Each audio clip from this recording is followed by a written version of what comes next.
Hello, everybody, and welcome to another edition of Elevating with Marcia. I'm your host, Marcia Hawkins. Welcome aboard.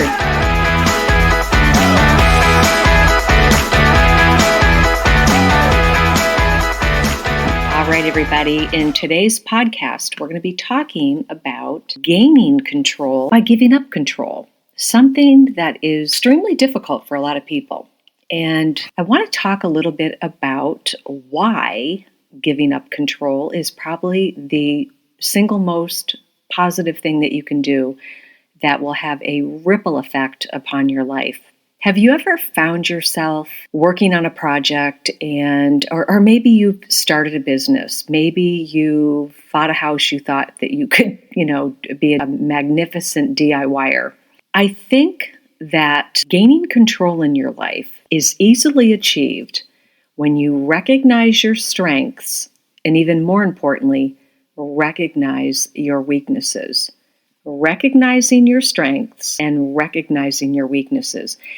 Being able to put them in their appropriate department and capitalize on that is a very hard thing to do. Many times I'll be talking to a business owner and they will tell me that I can't even give you an example, but I've talked to so many different business owners over the past couple of decades. They're very good at, most of the times they're very good at their craft, but a lot of times they feel, whether it's cash flow, the way they've set their business up, they really try to micromanage multiple facets of their business. And most times they completely fail at the stuff they're not good at. A lot of business owners are not very good at doing their books. They're not very good at running payroll. They're not really good at managing their insurance policies. A lot of them don't even look at them. I can attest to that.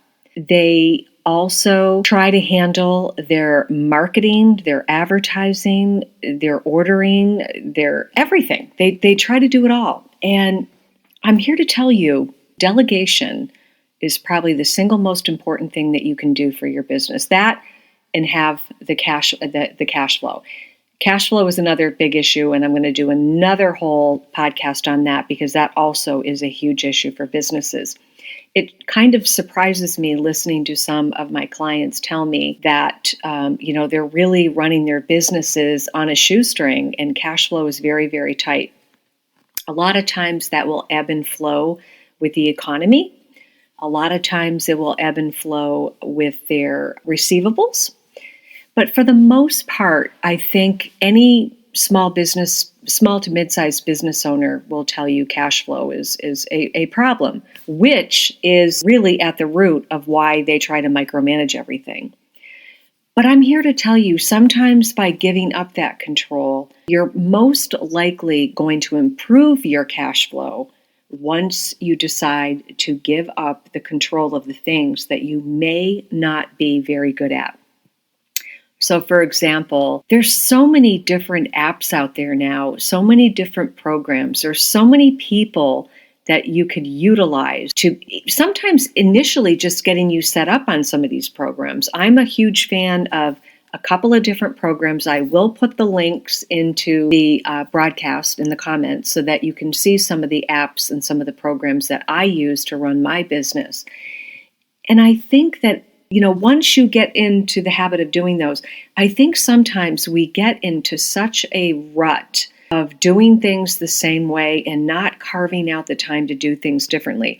I've done different shows where I actually talk about maybe quarterly, maybe biannually, sitting down and kind of looking at your bills, your some of the subscriptions you may have subscribed to.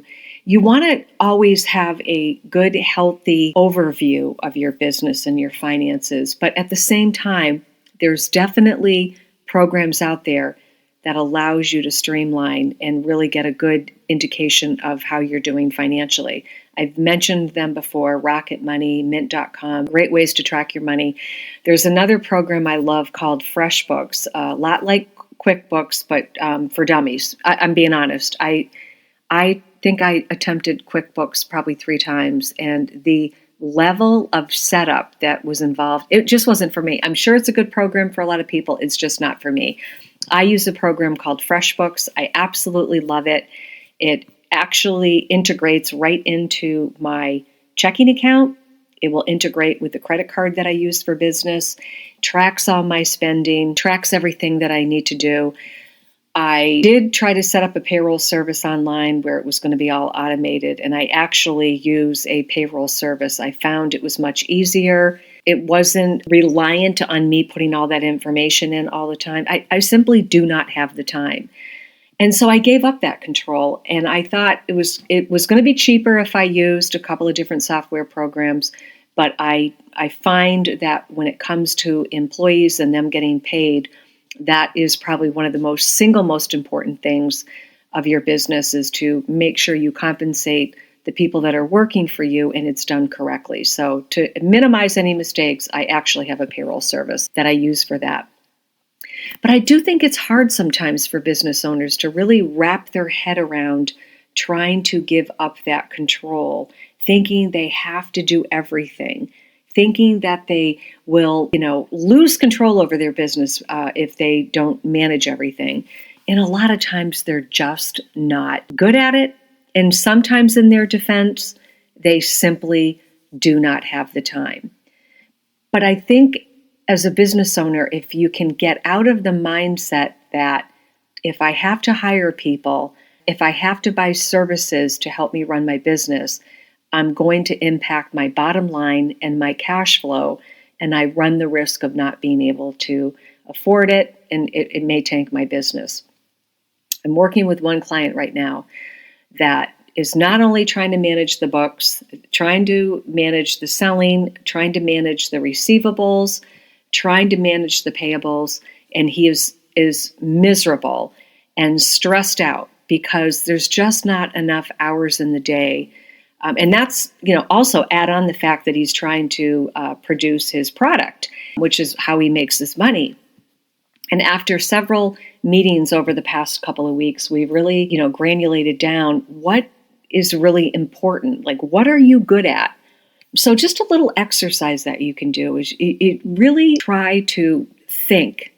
Sit quietly for like 15 minutes and think about all of the tasks, jobs that you try to accomplish in the course of the day while running your business, and try to envision what that would look like and how you would improve your bottom line and your cash flow if you were to delegate some of those tasks off, either to a software program, an app, or actually hiring a person or service to accomplish those tasks for you. Think of it like this. Think of it like hiring a personal trainer to get you in shape. It's kind of the same thing, because really you're bringing products and services and people in to get your business in shape. And if you're not good at doing it, or you're not good at organizing yourself and getting that all done, reach out to me if you want. I'm happy to point you in the right direction. But reach out to somebody maybe that you trust, maybe one of your competitors, maybe one of your business people that you know. Maybe it's your insurance agent, maybe it's your CPA, maybe it's one of your employees. Sometimes the employees have the best ideas and the resources to point you in the right direction, because they look at something and they go, boy, if they could just incorporate this, they would be able to run their business so much better. For example, there's a product out there right now that I actually offer through my insurance company. And it's a very interesting product, given that it will actually save the business owner approximately $600 per year via a tax credit. In addition to that, it will also place about $100 extra into the employee's paycheck every single month.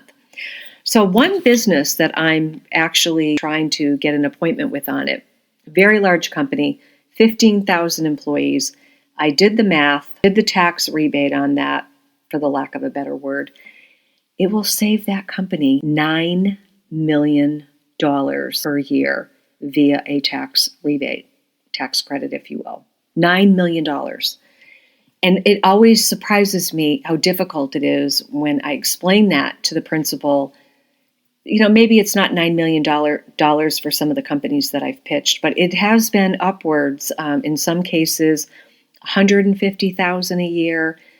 Imagine being able to take that money and hire somebody to do marketing for you, to build out your brand. And yet people, when there's work involved, or it's going to cause them to kind of take their eye off the ball with their business, they coil back and say, oh, I just don't have time to do that. And it's interesting to me. I was talking to a colleague the other day, and we were talking about what is it when you offer somebody money for nothing, literally for nothing, and they're like, yeah, I really don't have time for that. It goes back to that control thing. They think they are completely in control of their business. But if somebody were to tell me that they had a product or service that was going to save me several tens of thousands of dollars per year, I don't know how I would tell them no. I would, just even listening to the entire sales pitch on it and how it works is always shocking to me, how many people will say, no, I just don't want to do that. Or if you do a quote for them in insurance and you explain to them, I remember doing one for this one client, took all of his commercial business owner policy, his commercial auto, his umbrella, his workers' comp. We were able to save this company $13,000 a year. He did buy the insurance, but it does surprise me how many times that, you will talk to a business owner and you will show them the way, and they just can't seem to get their head out of the clouds and really take a hard look at things sometimes. They just get up every day, do the same thing over and over and over again. And at the end of the week, they're, scraping money together to get payroll met on Friday. They're, that 3:00 Sunday afternoon, if they happen to work Monday through Friday. I don't know any self-employed person that works only 5 days a week, but that's me. And, they get that pit in their stomach around 3:00 on a Sunday afternoon, trying to gear themselves up for yet another week that they know is going to be cash flow issues, employees not showing up, trying to get orders out, trying to get their marketing done, trying to get their social media posts done, trying to push out their products. And, it's insanity. So I invite you, if you are a business owner, to really take a look, and even your household, if you're not good at something, hire it out. If you think you're saving yourself money, most likely you are not. Most likely you're going to have to pay someone to fix your mistakes if you're not good at it. So keep that in the back of your mind. I'm talking about businesses, but a lot of these principles you could apply to your life. Think about how you could surgically look at your business on what you could carve out on stuff that you are wasting time on, doing these tasks that you don't enjoy, you're not very good at it, and in the long run, it may end up costing you more money. And try to figure out a way to do that. And I guarantee you, if you hire the right people, or you hire the right services, or you find the right apps, ask people that you know in business that appear to be running their businesses much smoother than you, and ask them how they're doing it. And a lot of times they're very happy to explain to you how they can make your life easier by using this. I know for me, when I interview an insurance client and they're telling me cash flow's bad or this is not good or whatever, I always try to incorporate some of the things that I use. I don't get paid for referring these things off. It's just something that if I can help another business owner run their business better, more efficiently, and more profitable, of course I'm going to share that information with them. It's a no-brainer, but you've got to get into the mindset that you have to give up that control.